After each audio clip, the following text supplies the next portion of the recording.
Satisfactory is a base building, resource management, automation simulation game created by Coffee Stain Studios, makers of Sanctum and Goat Simulator, strangely enough.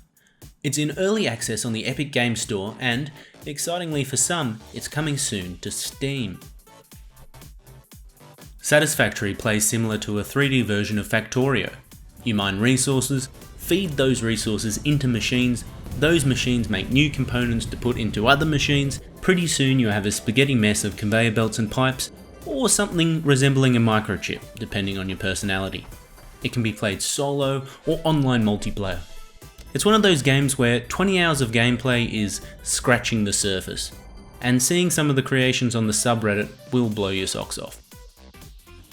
Your journey into Satisfactory is marked with milestones in the hub, and then whole new tiers of technology in the space elevator. Either method involves the bittersweet reality of hurling your hard-earned resources into space. The progression gating worked well to ensure I always had a sense of direction when playing. Unlocking new technology often means refactoring your base. Some machines become redundant, sometimes there's a better way to make the same component. Using all your coal for power? Well, now you want it all for steel. The milestones also break up the grind with definitive moments of success when you finally accumulate enough of whatever you're after to launch it into space.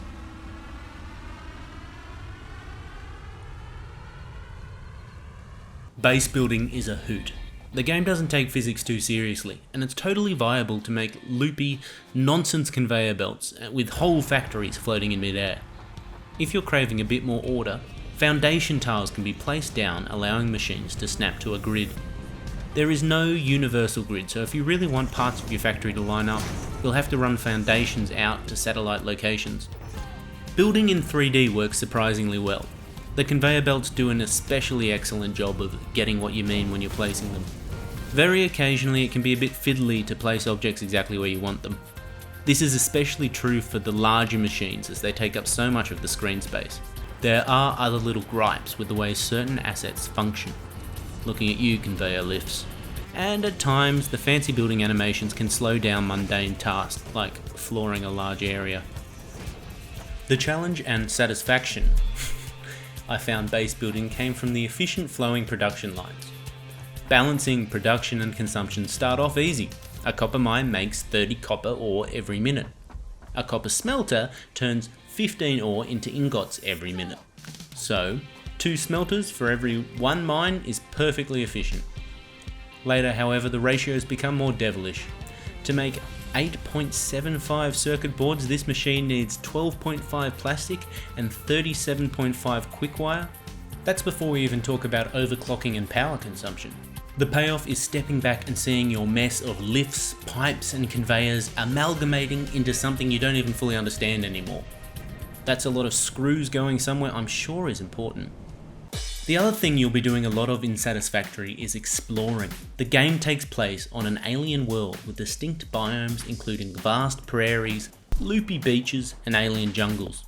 The world of Satisfactory is not procedurally generated. Similar to Subnautica, the developers have handcrafted a world that becomes more challenging the further out you go. The world is packed with both predatory and passive wildlife, most of which is zany takes on traditional Earth animals. The developers have also littered the lands with platforming and combat puzzles guarding rarer items like Mercer spheres, work in progress, and power slugs for overclocking your factory. Crash sites offer alternative recipes for manufacturing components, effectively increasing the complexity of your factory when you bring their hard drives home. Both wildlife and terrain become tougher as the search for more exotic resources sends you further and further into the trickier corners of the map. Open fields give way to cliff faces, caves and poisonous swamps. The little rhino puppies you're now confident to combat are replaced with rhino mamas that can take much more of a beating. This outwards progression gives exploration a really engaging difficulty curve. An expedition to secure oil feels like a genuinely perilous adventure.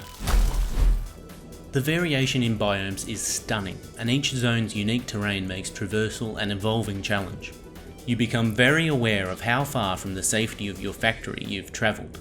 You're also rewarded for exploring these biomes. If somewhere is dangerous to get to, you'll probably find a power slug hiding there. Unfortunately, the combat mechanics themselves feel At this stage of development, uninteresting. Although the game offers rebar guns and rifles, combat often devolves into circle sprinting to chop at the bums of monsters. Especially in open terrain, smaller, more frequent enemies feel more bothersome than perilous. Larger enemies only become really scary when combined with terrain obstacles, like a bridge. Visually, the game is stunning. The game engine handles huge draw distances and renders complex factories in real time. Foliage looks great, and wandering through thicker sections reminds me of the original Crysis. The sheer number and scale of objects on screen at once can be staggering.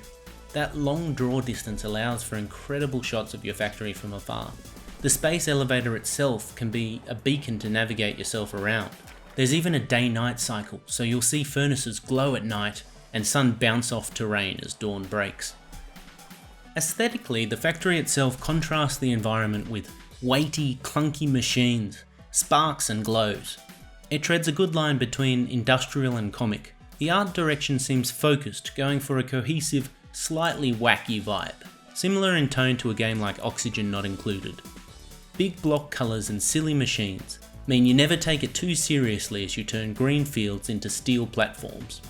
Yes, you're burning mountains of coal and iron into steel, but you're also popping about on jump pads and hypertubes, so it doesn't feel too real. This isn't a game to make you feel guilty about environmentalism. The game isn't great at choosing when and how to stop animating factory assets. This is especially obvious with conveyor lifts. It can sometimes make you think that a conveyor has stopped working. This animation pruning might be a necessary limitation due to just having so much stuff in high resolution animated on screen. The game in its current form will really push a high-end computer with the graphical options turned up. The developers do warn that part of this graphical grind is due to it being in early access, and hopefully with optimizations it will run more smoothly on release. The sound design is strong for the most part. Your factory is full of whirs and presses, and your avatar satisfyingly crunches through foliage. All the wildlife has distinctive tells, and in denser shrub, you will often identify a predator by their cry before you see it. The music does fit with the rest of the aesthetic of the game, but eventually I clocked over to my Spotify playlist. At this stage of early access, there are only 3 tracks in the game, but I think due to the nature of playtimes being in the tens or even hundreds of hours, any soundtrack will eventually become dry.